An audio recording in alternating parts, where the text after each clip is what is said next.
اس نے گھر سے بھاگنے کا بڑا فیصلہ کر لیا تھا۔ فیصلے سے اپنے بوائے فرینڈ کو آگاہ کیا۔ وہ خوشی سے چلایا اور کہنے لگا، یہ ہوئی نا محبت، اب گھر سے بھاگنے کے لیے پچھلی رات کا وقت طے پا گیا۔ اسکول، کالج، یونیورسٹی، اس کی ساری تعلیم مکمل ہو چکی تھی، بس آخری سیمسٹر کا رزلٹ آنا باقی تھا۔ آج کل اسے کوئی کام نہیں تھا سوائے بوائے فرینڈ کے ساتھ فون پر لمبی چوڑی خوش گپیاں کرنے کے۔ یونیورسٹی میں وہ کسی کو دل دے بیٹھی تھی، محبت کر بیٹھی تھی، روگ لگا بیٹھی تھی۔ پچھلے کچھ دنوں سے اس کا بوائے فرینڈ اسے گھر سے بھاگ کر شادی کرنے پر قائل کر رہا تھا، محبت کے واسطے لمبی چوڑی دلیلیں گھڑ رہا تھا، اپیلیں کر رہا تھا۔ وہ بالکل پاگل ہو چکی تھی۔ ویسے بھی تو ماں باپ نے بھی میری شادی کرنی ہی ہے، تب بھی تو مجھے گھر چھوڑنا ہی ہے۔ ویسے بھی اب میں میچور ہوں، اعلیٰ تعلیم یافتہ ہوں، عاقلہ بالغہ ہوں، اپنے فیصلے خود کر سکتی ہوں۔ ویسے بھی وہ لڑکا میری محبت ہے، والدین کو بتا بھی دوں تو وہ بھی میری شادی اس سے کبھی نہیں ہونے دیں گے، کیونکہ وہ تو میرے لیے میرے کزن کو پسند کرتے ہیں۔ اس نے گھر سے بھاگنے کا بڑا فیصلہ کر لیا تھا۔ فیصلے سے اپنے بوائے فرینڈ کو آخرکار آگاہ کر دیا۔ وہ خوشی سے چلایا، یہ ہوئی نا بات، یہ ہوئی نا محبت۔ خیر، گھر سے بھاگنے کے لیے پچھلی رات کا وقت طے پا گیا۔ وہ چوری چھپے اپنے چند ضروری کپڑے اور چھوٹی موٹی چیزیں بیگ میں پیک کر کے مقررہ وقت کا بے چینی سے انتظار کرنے لگی۔ اس دوران بوائے فرینڈ کی کال آ گئی۔ کہنے لگا کہ ماں نے کوئی زیور شیور بھی بنایا ہوگا، وہ بھی ہاتھ میں کر لو، مشکل وقت میں کام آئے گا۔ اس نے کہا، اچھا ٹھیک ہے، میں کچھ کرتی ہوں۔ اسے پتا تھا کہ ماں نے اس کے لیے جو سونے کے زیورات بنا رکھے ہیں، وہ ماں کے کمرے سے زیورات نکالنے کی ترکیب اب سوچنے لگی۔ وقت بہت کم تھا۔ وہ جیسے ہی ماں کے کمرے کی طرف بڑھی، ماں کمرے کا دروازہ کھول کر باہر آ گئی۔ ایک لمحے کے لیے وہ ماں کو سامنے دیکھ کر سکتے میں چلی گئی۔ ماں بولی،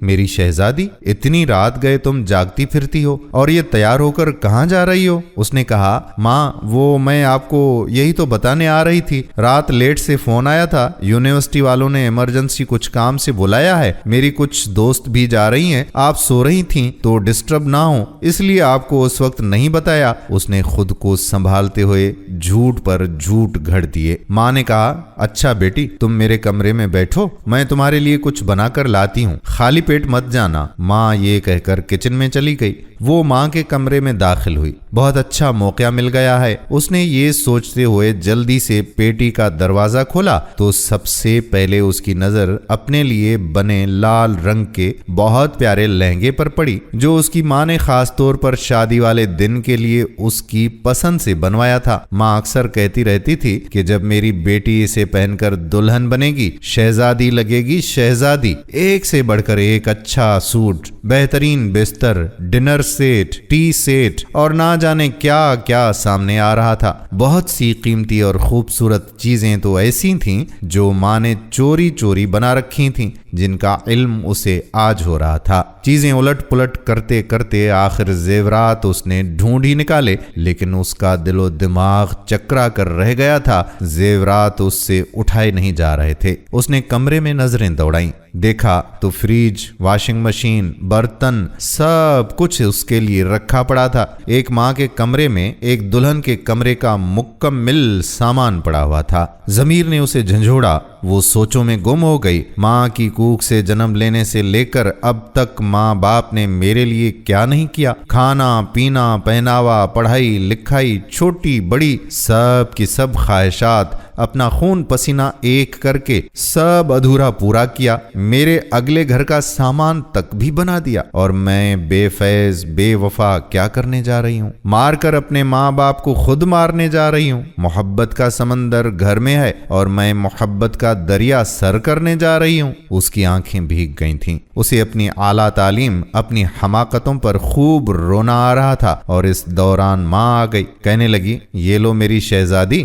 اپنا پسندیدہ پراٹھا کھاؤ، اتنا سفر ہے یونیورسٹی کا، میری شہزادی کو بھوک لگ جاتی۔ ویسے بھی آخری دفعہ یونیورسٹی جا ہی رہی ہو، اسکول سے لے کر کالج، یونیورسٹی تک تیری ماں نے آج تک تجھے بغیر ناشتے کے نہیں بھیجا۔ آج اگر تو بغیر ناشتے کے چلی جاتی تو تیری ماں کو مرتے دم تک اس بات کا دکھ رہتا۔ ماں کی بات سن کر بے اختیار وہ ماں کے گلے لگ کر پھوٹ پھوٹ کر رونے لگی۔ ماں نے ماتھا چوم کر آنسو صاف کرتے ہوئے پوچھا، میری شہزادی کیوں رو رہی ہو؟ وہ نظریں چراتے ہوئے کہنے لگی، ماں مجھ سے کتنی محبت کرتی ہو نا۔ ماں نے کہا، یہ بھی کوئی بات ہوئی؟ اب ماں سے بڑھ کر بھی بھلا کوئی محبت کر سکتا ہے کیا؟ اس دوران اس کے موبائل کی گھنٹی بار بار بجنے لگی۔ اس نے کال کاٹتے ہوئے میسج لکھا، سوری میں نہیں آ سکتی اور کبھی نہیں آ سکتی کیونکہ مجھے میری محبت میرے گھر سے ہی مل گئی ہے۔ یہ جو ماں کی محبت ہوتی ہے نا، یہ محبتوں کی ماں ہوتی ہے۔ تمہارا دلہن والا لہنگا، تمہارے دولہے والی شیروانی تمہارے گھر میں ہی پڑی ہے۔ اسے منہ کالا کر کے کورٹ کچہریوں میں پہننے کی بجائے اپنے ماں باپ کے گھر ہی سے پہنا کرو، کیونکہ تم پر ان کا حق ہے جو بالکل برحق ہے۔ اللہ تمام بہن بیٹیوں کو سیدھے راستے پر چلنے کی کامل توفیق عطا فرمائے، آمین۔ دوستو، اگر آپ کو بھی یہ ویڈیو پسند آئی ہو تو صدقہ جاریہ کی نیت سے اس ویڈیو کو شیئر